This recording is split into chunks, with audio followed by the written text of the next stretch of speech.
મિત્રો નમસ્કાર, જય શ્રી કૃષ્ણ। તો આપણે આવી ગયા છીએ એક ફરી નવા બ્લોગમાં। આજ આપણે આવી ગયા છીએ આખી ડુંગળીનો પ્રોગ્રામ છે વાડી।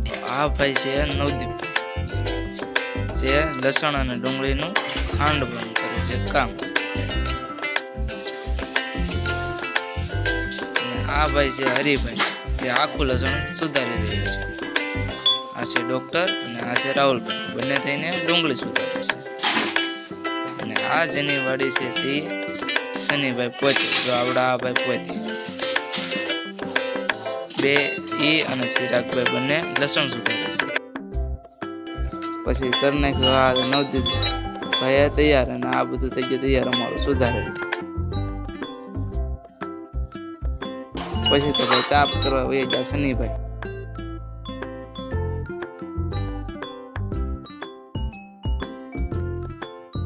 પછી તો શનિભાઈ કર્યો તાપ અને મેઘું તપેલું માથે સુલાવ,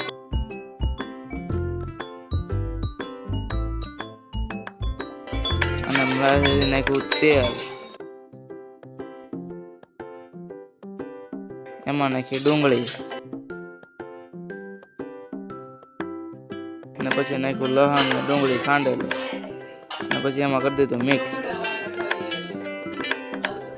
પછી પાછું આખું લસણ ઓલું ખાંડેલું હતું એ નાખ્યું, પછી નાખ્યું જીરું,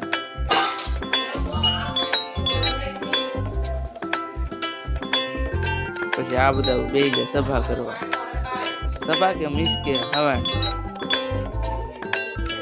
પછી નાખ્યું મરચું,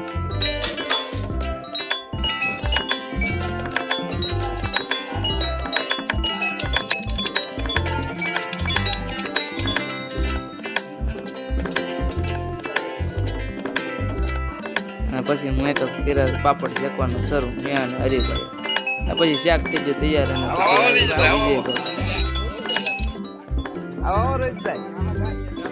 કેમ છે આવામાં કઈ તમને તકલીફ બબલીફ પડી ગઈ? રોદો આવ્યો તો એમ? હવે તમને પછી આ બધા મળવા મળ્યા। રામ રામ।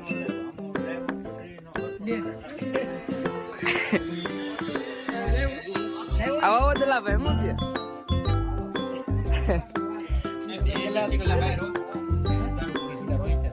શાક કેવો છે સનુભાઈ?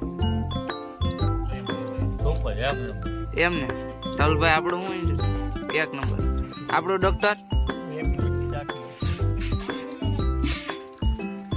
એમ ને આપણે ચિરાગભાઈ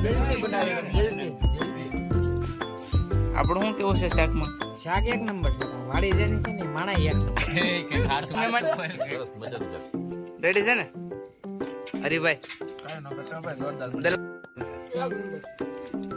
એમ ને દલાભાઈ, હવે તમે ખાઈ લીધું ને, હવે તમને કેવું લાગ્યું? અને પછી તમે બેઠી બધા જમવા, પછી ખાતા